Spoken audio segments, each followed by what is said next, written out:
Hello, I'm Kathleen Motil, Distinguished Professor Emeritus of Pediatrics at Baylor College of Medicine and Emeritus Attending Gastroenterologist at Texas Children's Hospital, recognized by the International Rett Syndrome Foundation as a Rett Center of Excellence.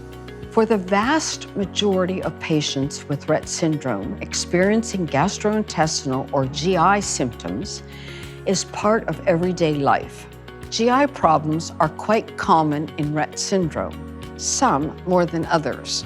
According to a survey of nearly 1,000 caregivers, about 90% of patients with Rett syndrome experience GI symptoms, such as constipation, difficulty with chewing, gastroesophageal reflux, irritability at night, vomiting, and more. Because GI issues occur often and frequently in people with Rett syndrome, they can pose a significant burden on both patients and their caregivers. In my experience, it is important to manage baseline GI symptoms in patients with Rett syndrome before starting treatment with DAYBUE. Once a person with Rett syndrome starts treatment with DAYBUE, some of the GI problems that they experience may change, and they may experience different GI issues. In this chapter, we'll explore ways to help manage these issues with DAYBUE. Diarrhea and vomiting are the most common adverse reactions experienced by patients taking DAYBUE. In lavender, diarrhea was also the most common side effect leading to discontinuation. For these reasons, it is important to be proactive about managing GI issues in patients taking DAYBUE. I believe having proactive strategy to manage these issues could help prepare patients for a successful start so they can get the most out of their treatment. Among the DAYBUE-treated patients in the pivotal lavender study, diarrhea severity was of mild or moderate severity in 96% of cases.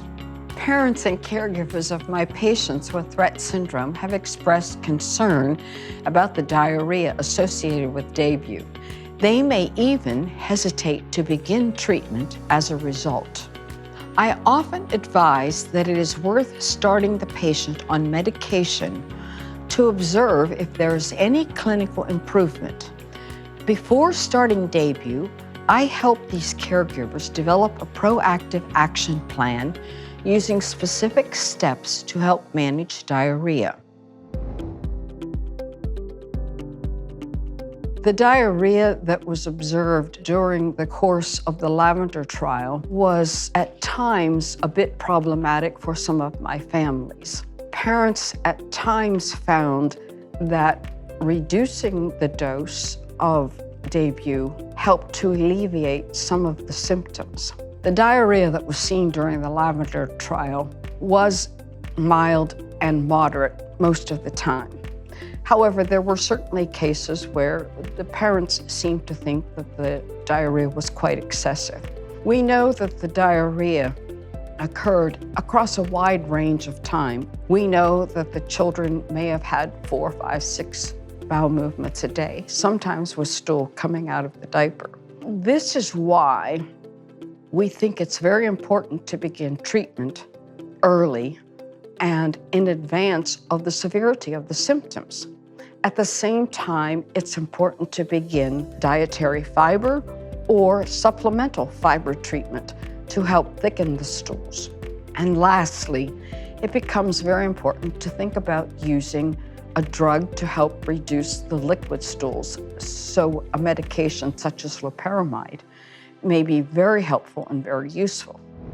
I believe that it's important to take certain actions before initiating treatment with DAYBUE to help prepare for the possibility of diarrhea. Start by recording a patient's baseline weight to help monitor any future weight loss. Then, establish a baseline for bowel activity for each patient by asking caregivers to keep a log that tracks stool activity and consistency for 1 week before initiating treatment. The Bristol stool chart on DAYBUE.com can be used as a guide. This will make it easier to spot any changes down the line. If diarrhea is a concern, you may consider starting your patients on a lower dose of DAYBUE and gradually increasing to the FDA-recommended weight-based dose using your clinical judgment and experience.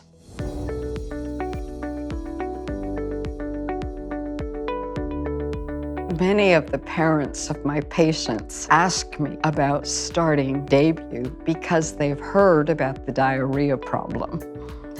I tell them they have waited a long time for a drug to treat their children, and that if they don't try the drug, they'll never know if it will do something good for their child.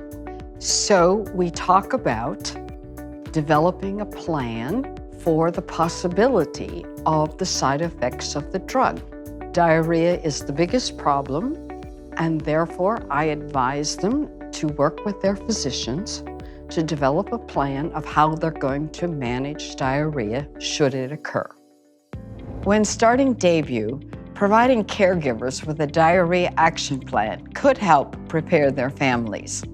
An important goal of mine when treating appropriate patients with DAYBUE is to keep families as autonomous as possible, to help avoid disrupting their daily lives with extra trips to the doctor, and to encourage treatment longevity and compliance. After starting DAYBUE, if a patient experiences diarrhea, monitor their hydration status and increase oral fluids if needed. Record their weight to note any changes from baseline. Advise the patient's caregiver to provide food in smaller and more frequent volumes. Add fruits, vegetables, lean meats, milk, yogurt, and complex carbohydrates to meals. Consider starting an antidiarrheal medication such as Imodium. In the Lavender study of the cases of vomiting experienced by DAYBUE-treated patients, 19% were mild, 7% were moderate, and 1% were severe. When vomiting is a concern for a DAYBUE-treated patient, advise caregivers to help their loved ones by feeding them in a calm environment. Next, keeping a meal journal could help caregivers find connections between certain foods and vomiting. Lastly, making a point to avoid meals before sleep or lying down could also be helpful.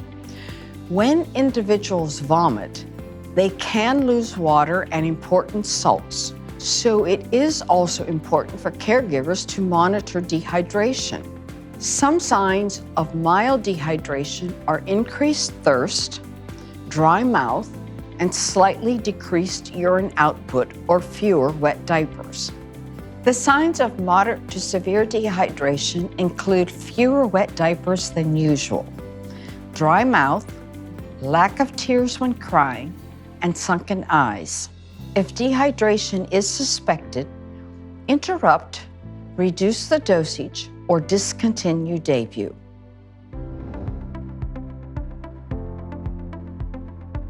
The issue of vomiting depends on the age of the child. In my younger children, vomiting often is related to gastroesophageal reflux. As my girls get older, vomiting is often due to delayed gastric emptying where the stomach does not move properly. Normally, I would suggest to parents that we begin some simple treatment to reduce acid production using a drug such as a proton pump inhibitor. If my children don't respond in the manner in which I expect, then I go on to do diagnostic studies. In my opinion, I think it's very important to at least try new medications. If you don't try, you're not going to know whether or not they will have a beneficial effect. Most of my families are excited that they have a treatment option for their child. I think one of the most exciting things for my families is to get the reports from the school teachers, or when a parent actually sees that response in the child's eyes.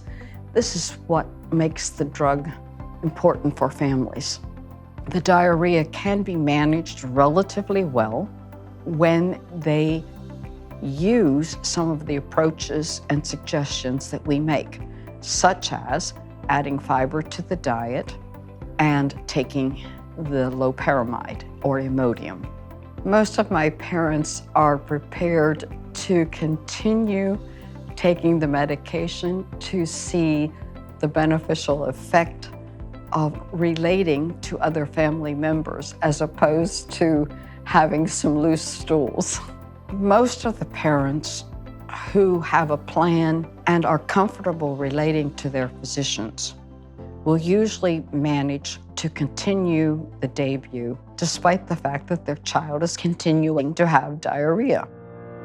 For more comprehensive information about managing GI issues in patients taking DAYBUE, download the DAYBUE Treatment Management Guide for Healthcare Professionals, available for immediate download on daybuehcp.com. For helpful tips about managing treatment expectations, watch the next video in this series, Chapter 4, Counseling Caregivers about DAYBUE.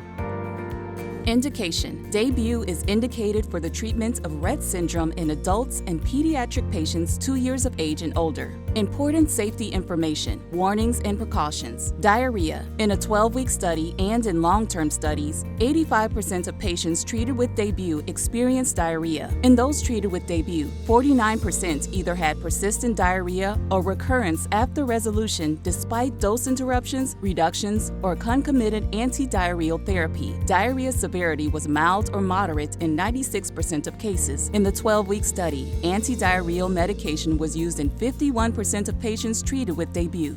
Advise patients to stop laxatives before starting DAYBUE. If diarrhea occurs, patients should notify their healthcare provider, consider starting anti-diarrheal treatment, and monitor hydration status and increase oral fluids if needed. Interrupt, reduce dose, or discontinue DAYBUE if severe diarrhea occurs or if dehydration is suspected. Vomiting. In a 12-week study, vomiting occurred in 29% of patients treated with DAYBUE and in 12% of patients who received placebo. Patients with Rett syndrome are at risk for aspiration and aspiration pneumonia. Aspiration and aspiration pneumonia have been reported following vomiting in patients being treated with DAYBUE. Interrupt, reduce dose, or discontinue DAYBUE if vomiting is severe or occurs despite medical management. Weight loss. In the 12-week study, 12% of patients treated with DAYBUE experienced weight loss of greater than 7% from baseline, compared to 4% of patients who received placebo. In long-term studies, 2.2% of patients discontinued treatment with DAYBUE due to weight loss. Monitor weight and interrupt, reduce dose, or discontinue DAYBUE if significant weight loss occurs. Adverse reactions. The common adverse reactions, greater than or equal to 5% for DAYBUE-treated patients and at least 2% greater than in placebo, reported in the 12-week study were diarrhea, 82% versus 20%, vomiting, 29% versus 12%, fever, 9% versus 4%, seizure, 9% versus 6%, anxiety, 8% versus 1%, decreased appetite, 8% versus 2%, fatigue, 8% versus 2%, and nasopharyngitis, 5% versus 1%. Drug interactions. Effect of DAYBUE on other drugs. DAYBUE is a weak CYP3A4 inhibitor. Therefore, plasma concentrations of CYP3A4 substrates may be increased if given concomitantly with DAYBUE. Closely monitor when DAYBUE is used in combination with orally administered CYP3A4 sensitive substrates, for which a small change in substrate plasma concentration may lead to serious toxicities. Plasma concentrations of OATP1B1